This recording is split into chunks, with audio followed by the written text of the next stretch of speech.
Welcome once again, dear friends. And today's topic of discussion is foreign exchange rate. Foreign exchange refers to foreign currency. पहली बात, foreign exchange क्या मतलब है? ये refer करता है, ये बताता है फॉरेन करेंसी के बारे में. The currencies of all the foreign countries which are with RBI at a point of time refers to the stock of foreign exchange with a country. अब यहाँ दो चार बातें ध्यान रखने वाली बात है. हमेशा मैं वैल्यू पॉइंट्स की बात करता हूँ. जब CBSE में पेपर करेक्शन होते हैं तो बच्चे बहुत सारा लिख के आते हैं और कहते हैं एग्ज़ाम बहुत बढ़िया हुआ. बट जब तक आप वैल्यू पॉइंट्स नहीं लिखेंगे तब तक आपको मार्क्स नहीं मिलेंगे. और छोटे में ही अगर आपने वैल्यू पॉइंट्स लिखा है तो आपको फुल मार्क्स मिलते हैं. तो इस लाइन में पढ़े जब आप पढ़ेंगे तो उसमें वैल्यू पॉइंट्स क्या है? The currencies of all the foreign countries which are with RBI. ठीक है, at a point of time. Point of time है, अगर आप देखें तो पॉइंट ऑफ टाइम जैसे ही आता है तो आपने नेशनल इनकम अकाउंटिंग पढ़ा था, स्टॉक और फ्लो का डिफरेंस पढ़ा था. जब पॉइंट ऑफ टाइम होता है तो वो स्टॉक का कॉन्सेप्ट बनता है, और जब पीरियड ऑफ टाइम होता है तो वो फ्लो का कॉन्सेप्ट बनता है. तो यहाँ पर ये फ्लो पॉइंट ऑफ टाइम जो है फॉरेन एक्सचेंज का जब डिटर्मिनेशन करते हैं, फिर रिजर्व की बात करते हैं. The currencies of all the foreign countries which are with RBI at a point of time refers to the stock of foreign exchange with the country. Okay, next point है, the standard practice is to measure the entire stock of foreign currencies in terms of US dollars. okay, US dollar के रूप में हम major करते हैं क्योंकि US dollar का dominance है. by converting the value of all currencies into US dollar, क्योंकि उसकी एक्सेप्टेंस ज़्यादा है. okay, foreign exchange rate is the rate at which domestic currency can be exchanged for a foreign currency. Okay, domestic currency को exchange किया सकता है foreign currency के साथ. It expresses the ratio of exchange between the currencies of two countries. ये क्या बताता है? रेशियो के बारे में बताता है, अनुपात जिसको हिंदी में कहते हैं. It is also called external value of domestic currency. Domestic currency का एक्सटर्नल वैल्यू क्या है? It is also called external value of domestic currency. For example, as example के रूप में दिया गया है, if 50 if rupees 50 are required to buy $1, then the exchange rate will be $1 is equal to 50. Classification of exchange rate, उसको classify करते हैं. देखिए, इसके क्लासिफिकेशन को हमने रेड मार्क में लिखा हुआ है. Flexible, free and floating exchange rate. तीन भागों में है फ्लेक्सिबल एक्सचेंज रेट सिस्टम. ठीक है, और फ्लोटिंग एक्सचेंज रेट सिस्टम इसी को कहते हैं, इसी को फ्री एक्सचेंज रेट सिस्टम भी कहते हैं. और आगे हम दूसरे जो एक्सचेंज रेट सिस्टम है, जिसे फिक्स्ड एक्सचेंज रेट सिस्टम है, उसके बारे में हम आगे आगे पढ़ेंगे. तो फ्लेक्सिबल, और इसके अलावा एक और है मैनेज फ्लोटिंग एक्सचेंज रेट, मतलब हाइब्रिड सिस्टम भी इसको कह सकते हैं. आगे हम उसके बारे में ज़्यादा चर्चा करेंगे. तो फ्लेक्सिबल, फ्री और फ्लोटिंग एक्सचेंज रेट ये क्या होता है? That rate which is determined by the free play of market forces. Market forces क्या है? Of demand and supply. तो market forces demand and supply होती है. that rate which is determined by the free play of market forces of demand and supply in the foreign exchange market. The exchange rate at which demand for foreign currency is equal to its supply is called per rate or equilibrium rate of exchange. Okay, the exchange rate at which demand for foreign currency is equal to its supply is called per rate equilibrium rate of exchange. Demand for foreign exchange. Other things remaining constant. Ceteris paribus से हमेशा economics का एक rule होता है, बाकी चीज़ों को constant करके. Other things remaining constant. Demand for foreign exchange को शॉर्ट में फॉरेक्स भी कहते हैं. तो other things remaining constant, demand for forex is inversely related to price of forex. Okay, that is rate of foreign exchange. It means that the higher the price of foreign currency, lower will be its demand and vice versa. Okay, तो ये क्या कहता है? Demand for foreign exchange, other things remaining constant, demand for foreign exchange is inversely related to price of forex. मतलब इसका आगे meaning बताया गया है. what it means, it means that the higher the price of foreign currency, मतलब foreign currency का price जितना ही high होगा, lower will be its demand and vice वर्सा. मतलब $1 इज इक्वल टू 80 रुपीज़ है, ओके, तो फॉरेन करेंसी की value high हो गई क्योंकि हमको 80 रुपये देने पड़ेंगे $1 पाने के लिए। और अगर $1 = 60 है तो फॉरेन करेंसी हमारे लिए सस्ती होगी क्योंकि हमको अब मात्र 60 रुपये देने पड़ेंगे। तो यही कह रहा है इस पॉइंट में कि it means that the higher the price of foreign currency, lower will be its demand, okay, and vice versa, okay. Supply of foreign exchange. Other things remaining constant, supply of foreign exchange is directly related to price of foreign exchange. Okay, it means that higher the price of foreign currency, higher will be its supply and vice versa. Okay, इसका just like अपने demand और price का जो relationship होता है वही demand और foreign exchange का रिलेशनशिप है, और सप्लाई और प्राइस का जो रिलेशनशिप है वही सप्लाई ऑफ फॉरेन एक्सचेंज का रिलेशनशिप है। ओके, तो इस तरीके से आप इसको अपने दिमाग में बैठा सकते हैं। ओके, चलिए हम आते हैं concept of appreciation of domestic currency. Okay, appreciation of domestic currency का कॉन्सेप्ट क्या होता है? This is a situation when domestic currency gains its value in relation to foreign currency. Okay, ये कैसी सिचुएशन है? When domestic currency gains its value, अपनी value को इसकी वैल्यू बढ़ जाती है, gains its value in relation to foreign currency. तो अप्रिसिएशन मतलब का मतलब क्या हुआ? अगर हम ये कहें कि $1 एग्जाम्पल आगे दिया है, चलिए उसी एग्जाम्पल को टाइम अपना एग्जाम्पल नहीं क्रिएट करते हैं, तो इसी एग्जाम्पल को हम रीड आउट करेंगे। In simple terms this would mean that less rupees are needed to buy a dollar becomes cheap.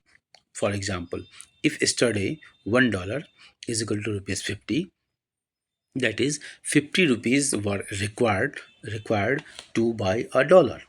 If today $1 is equal to ₹40, that is 40 only 40. Earlier 50 rupees was required, now only 40 rupees are required to buy a dollar. Then it means that since less rupees are now required to buy goods worth $1, okay, अब पहले 50 रुपये देने पड़ते थे $1 के लिए, अब हमको मात्र 40 रुपये देने पड़ रहे हैं, तो निश्चित रूप से हमको कम पैसे देने पड़ रहे हैं, तो हमारे रुपये की वैल्यू बढ़ गई। Okay, then it means that since less rupees are now required to buy goods worth $1, rupee has become stronger and is showing an appreciation. Okay, I hope everything is clear. Aditya and Surinder and Preeti, Bhumika, Rajnandani, Bhaskar, dear Bhaskar, dear Rajnandani, dear, और कौन है हमारे dear? बहुत सारे dear हैं। हाँ, वो वाला डियर नहीं जो जंगल में हो, ये अलग तरह के डियर होते हैं। ओके, चलिए, तो concept of appreciation of domestic currency. Okay, अब हमने एप्रिसिएशन ऑफ डोमेस्टिक करेंसी के कॉन्सेप्ट को हम यहाँ आगे और देखते हैं। Causes of appreciation of domestic currency, रुपये का क्या कारण है? When there is an increase in the supply of dollar, जब डॉलर की सप्लाई बढ़ जाएगी, ठीक है, डॉलर की सप्लाई बढ़ रही है, मतलब कर्व जो है हमारा किधर जा रहा है? राइट वर्ड शिफ्ट हो रहा है।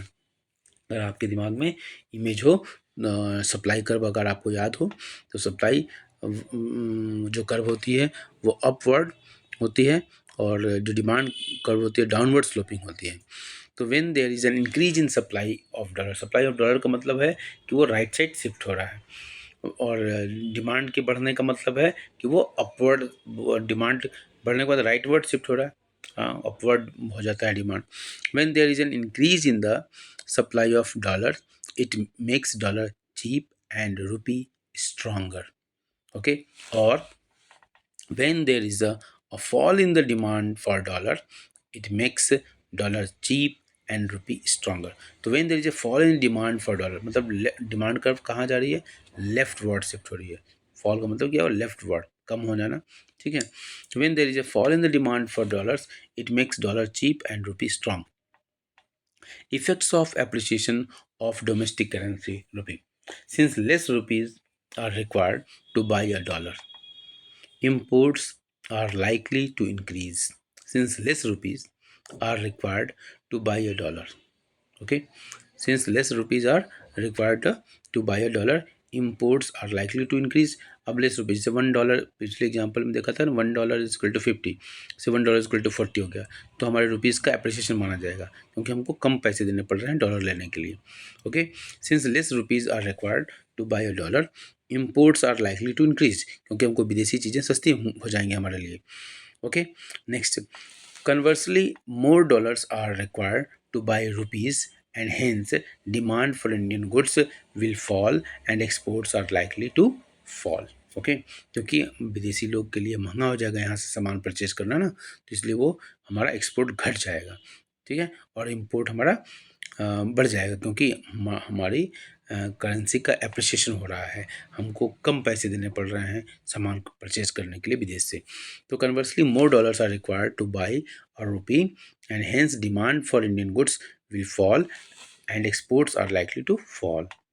Concept of depreciation of domestic currency. Okay, this is a situation when domestic currency loses its value in relation to a foreign currency. Okay, ये ऐसी परिस्थिति है जिसमें डोमेस्टिक करेंसी अपनी वैल्यू इसकी कम हो जाती है in relation to foreign currency. In simple terms, this would mean that more rupees are needed to buy a dollar. Okay, अब ज़्यादा पैसे की जरूरत हो जाएगी. Dollar becomes costly. For example से और क्लियरिटी आ जाएगी. If yesterday $1 was ₹50, that is 50 rupees were required to buy a dollar. If today $1 is equal to ₹60, that is 60 rupees are required to buy a dollar. अब हमको ज़्यादा रुपये देने की ज़रूरत है. जब हमारा पैसा ज़्यादा लगेगा $1 को प्राप्त करने के लिए, तो हमारे पैसे की वैल्यू कम हो गई. ओके, जिसे कहते हैं डिप्रिशिएशन. और हमारे जब हमको कम पैसा देना पड़ता, तो हमारे रुपीज़ का एप्रिसिएशन होता. तो ये यहाँ पर जो $50 से $1.50 से $1.60 होना, हमारे रुपये का वैल्यू घटना है. Okay, then it means that since more rupees are now required to buy a goods worth $1, rupee has become weaker and is showing a depreciation.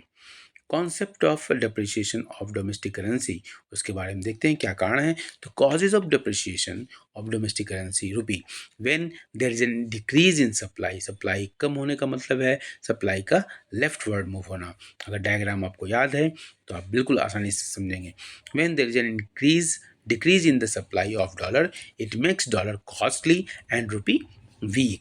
ठीक है, डॉलर अब फिर एक बार रिमाइंड कर लें, क्योंकि हमारे में सुविधा नहीं है कि मैं इसको डायग्राम बनाकर दिखा पाऊँ, तो इसलिए मैं इसको ओरली पढ़ रहा हूँ. अगर ध्यान से आप समझेंगे, आप एक्स एक्सिस और y axis, dollar supply curve जो है अपवर्ड स्लोपिंग होती है और डिमांड कर्व डाउनवर्ड स्लोपिंग होती है.